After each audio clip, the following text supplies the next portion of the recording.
Hello, everyone. I'm Eugene Hough with the Legacy Marker Program. Welcome back. I'm very pleased to be here today. I haven't done a program for probably a better part of 4 or 5 months. The last program was with William Gresh, Children of the American Revolution, and part of that interview was leading up to what this program is about, and that is the Chester Anthology project, which is basically now just over a 2-year project conducting cemetery preservation at the Old Swedish St. Paul's 702 Parish in Chester, Pennsylvania.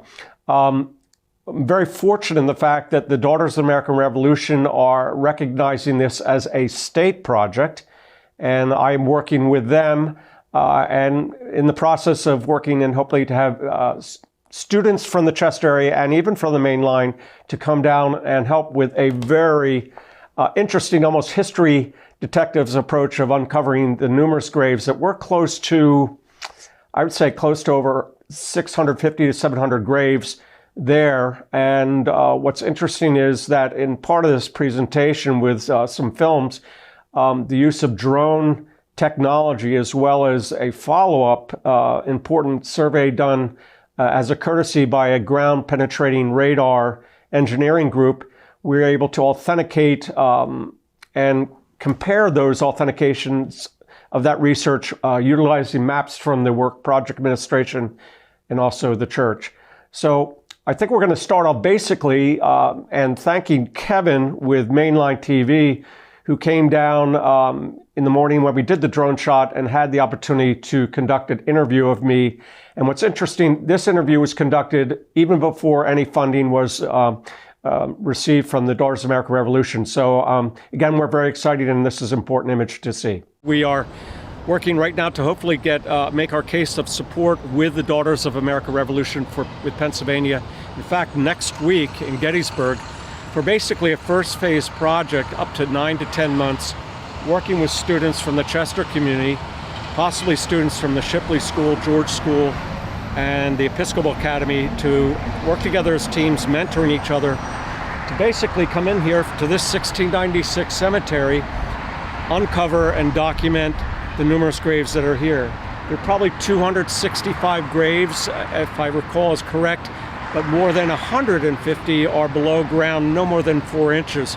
So what we're going to be almost like history detectives and teams. We're going to uncover those graves, document, record, do research, and throughout the process, conduct interviews not only with the City of Chester, the Park of Recreation, the church itself certainly, but members of the community and the students themselves to share their unique historical narrative.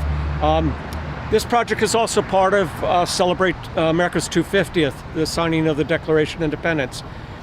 Not only dealing with a colonial history, 1696, this area, Chester back then as a river city, it's still a river city, what's happened over the years. And so hopefully we want to do an anthology, which the students themselves can do research with photographs to relate to Chester's history, United States history, and world history. And with those images and dates and understanding history, provide a unique historical narrative, in this case, Chester's own. And again, the first stage will basically be coming in, as we've done today, to take a drone shot, place flags as we have in the cemetery. I'll remove those flags because I want the students to do that next time. And that was really just for imagery to share with possible donors and supporters of the program.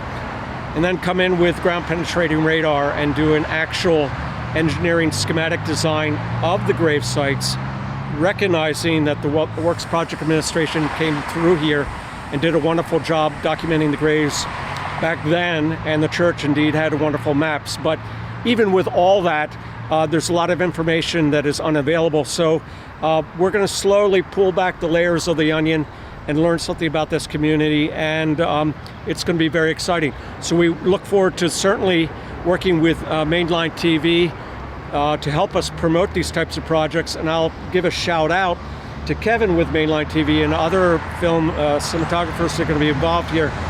We need student technicians to help out. It's a huge process, lighting, recording, moving equipment, but it's a valuable experience, and in order to have a concise documentation providing deliverables to those donors, we've got to document the whole process here.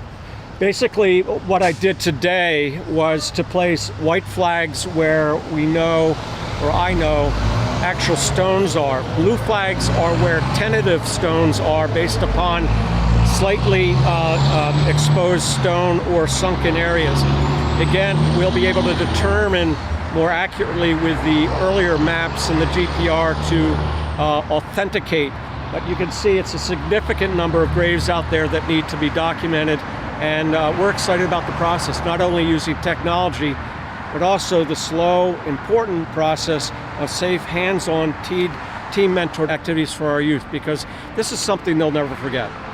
So I mentioned earlier, just a few moments ago, that we were going to show two very important drone shots, filmings of the cemetery itself, and as a courtesy from Vincent Dixon in doing that. And what's important about these drone imaging is that it gives a bird in the sky view of a compelling site. And most importantly, the question was, what did it look like from the cemetery before any buildings were really around? And the only way to do that was to go up to about 300 feet and look on the opposite side of Kimberly Clark, which is on the back side of the cemetery now, and be able to see the majestic Delaware. And I think the compelling music that is featured in the first drone when you're watching was composed after 9/11, and it was recognizing the fallen and for the spirit of the living.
think it was important that filming here in Wayne, and I'm sure a lot of the audience who view mainline TV, but certainly in entities beyond the environs here, there was an opportunity to do a project at St. David's Church related to cemetery preservation, and it was going to be a living history event. Unfortunately, COVID set in and we were not able to conduct the day of living history and engaging people about preservation.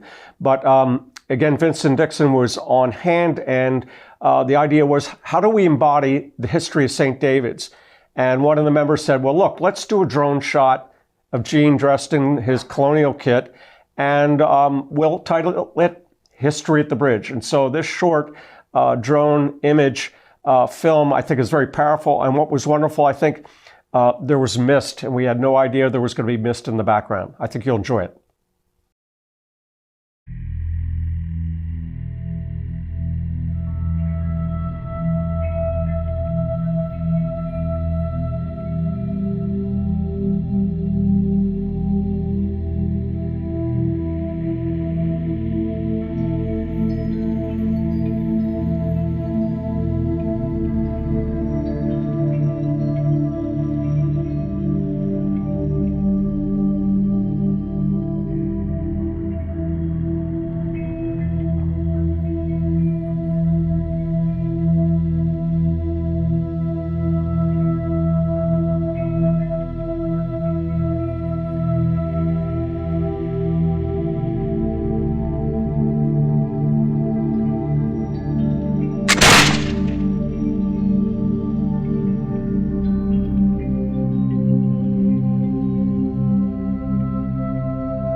One of the things that I was encouraged to do as this project was unfolding was individuals in the community said, look, if you're going to do this project and it's going to work, you need to find out who are the gatekeepers in the community and get some testimonies. My colleague Ken Arkow, who is a cinematographer and writer, he is based in Nashville right now and was unable to come in town to do the filming. So part of the budget that was received for the initial part of the project from the DAR was directed to allowing a professional film crew to come in. And basically I had the opportunity to interview a series of individuals in Chester community to get their stories, who they were, what they felt about the project. And we have about 400 minutes of film from these interviews. The big challenge now is those editorial pieces have to be edited. And so we're going to need additional funding for that. But the key part is that by having these interviews now in our sort of box of information, we can use these in the future. A couple of pictures that we've put up on the screen are individuals that I interviewed, the city planner, in this case, several members of the Chester East Side. That's a program at the church for mentoring students, but obviously the mayor of Chester, the city planner, Thaddeus Kirkland there, and then basically a Mr. Roots, but also, most importantly, Marguerite Fritsch, who is the head regent for Pennsylvania, who really has wanted to make this project work for a long time. So importantly, also, we had the chance to interview Father Savali with the church, and Ned Hector there, who plays the part of a black Revolutionary War hero, true story, who delivered powder to the Battle of Brandywine. But he's also very interested in the history of that time period, and obviously the role of African Americans, blacks, during the American Revolution. So we're excited for his testimony because it resonates across the board in terms of why these projects are important and inclusive. So again, we're looking to try to get funding for the additional interviews that were conducted. Also, Nancy Cross with the church and also with the Historical Society was interviewed. It seems like we covered all the key bases with people that represent that community who are all supportive of the project. So I'm very excited about that. And these interviews will be shown in the future in a way to authenticate a timeline of what went on, starting with those individuals. One of the things is we're basically is going to be showing a series of photographs of the cemetery. Outstanding of the drone shots on the ground was the goal to go through, follow up, placing flags where white flags basically, as was featured in the beginning interview with Kevin, was highlighting white and blue flags indicating where exposed or low level gravestones, some only 4 inches down, and then white flags indicating basically where deeper stones are. One of the things that has to be done is you can't race in there. So basically, areas where we know a stone is, we notch out the sod around the perimeter of that, and then using spatulas and wood, plastic and wood, removing the sod, and then exposing the stones. What's fascinating in doing this, also fragments that are found are collected referencing to that individual grave. Those items will go into a bag and then go under and placed in a box under the sanctuary, specific that box to each of the graves. You'll note from the drone video also that the cemetery itself has been quadrant off. String lines, nylon string lines are basically, it's like a grid pattern. And so like the back of my seat with this grid, individual grave plots are now earmarked. So when we go in, it's organized. And that's the key. If we race, we may pass something over. Even objects that may not have any significance specific to that grave, everything's important. In the end, the decision will be made, and those objects will go back into the ground next to those graves. So over the next, certainly several months leading into the fall, uncovering those graves, raising some of those graves, but importantly, you'll see some interesting graves here with the epitaphs that are being exposed now. The safe removal of organic matter, lichen, moss, carbon, which is on the surface of the stone, and so salts can get into the stone and compromise it. So safely lifting that matter, documenting the epitaphs that we know, and then subsequent research has brought forward epitaph recordings, documentation that were done back in the 30s and even before. So a treasure trove of information. The big challenge too is I'll be meeting with representative from Steve Schreiner Trees, because there were numerous trees that were cut down. The stumps remain there. And in order to properly set the stones, those stumps will have to be removed. One of the important things to recognize too is that the cemetery wall was hit by, the front part of the entrance, 65 yards, was hit by 2 motor vehicles. It's been a daunting task, but now I've had an excavator, historian to come in, provide what it would cost to dig a new foundation for the broken wall. A local masonry company has come in with a bid for the wall itself, and just recently met with a gentleman who's involved with the ironworks that will deal with the pickets. The overall wall itself, outstanding of the back side of the cemetery, really needs to be replaced. The foundation is not stable, and so the DAR again has started an interesting project called Buy a Brick, Build a Wall, and Marguerite Fitch is spearheading that, and we're going to be passing the hat But what I hope to do, and I've spoken to all the contractors involved, is that the importance of trades can be put on display. So if tree work is going to be done, students can come in and see Steve Schreiner working with his team on that area. I believe Chester does not have an arborist, so here's a wonderful segue platform for future employment. The same thing for opportunity in the masonry trades, metalworking, and excavation. So it's going to be a win-win on many levels. Again, it's not a race, but it will be very beneficial. And I feel a spotlight not only for the DAR in Pennsylvania, but people throughout our region and across the country. People who are looking for success stories. This project is all about it. Again, I'm very excited for the information that we've been sharing with you today. And in concluding here, and again, there are going to be subsequent interviews and recordings about this project because it's very exciting. But first of all, I want to thank Margaret Fitch. She is the president, or she's the regent for Pennsylvania with the DAR, and also for Delaware County, the regent Barb Shaw, who took the opportunity through her chapter, who oversee the jurisdiction of the John Morton Monument and at the cemetery. I had the opportunity to speak at the Corinthian Yacht Club this past Saturday to share with their membership. And we'll be including in this recording probably 3 interviews that were basically conducted just with a cell phone because mainline TV could not be there. But we want to try to get testimonials. That's important. And I think it's compelling to hear what these ladies had to say. And at the same time, the importance is they are very interested in the project. So we look forward to sharing more with you and some very exciting things leading up, including projects where students will be conducting conservation work in the field over the next 2 years. So stay tuned, more to come. We had a wonderful annual luncheon at the Corinthian Yacht Club today with Eugene Hough giving us some background information on the project, the cemetery, and where we go from here. We also had Sue Miscani give information on how Delaware County Chapter has been instrumental in keeping that cemetery alive.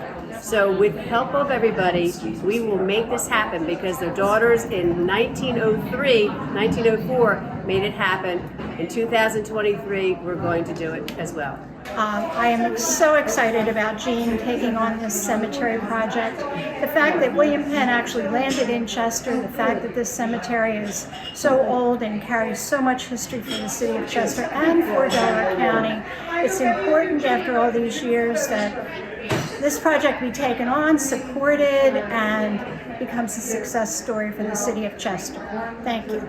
I was very psyched to hear Eugene Hough speak about the project to restore the Old Swedish Cemetery. It has a couple different names, but also, most importantly, to educate the youth of Chester in all different ways, from STEM type things through the history, which is what I love, and to honor John Morton, who's buried there, a signer of the Declaration of Independence, but more importantly, all the other people, including a Revolutionary War soldier, and possibly even Swedes and Dutch from before it was Pennsylvania. Standing here with Mr. Andrew Colquitt, could you tell us a little bit about yourself and the event you attended today? Sure. I'm a veteran, a member of the First City Troop.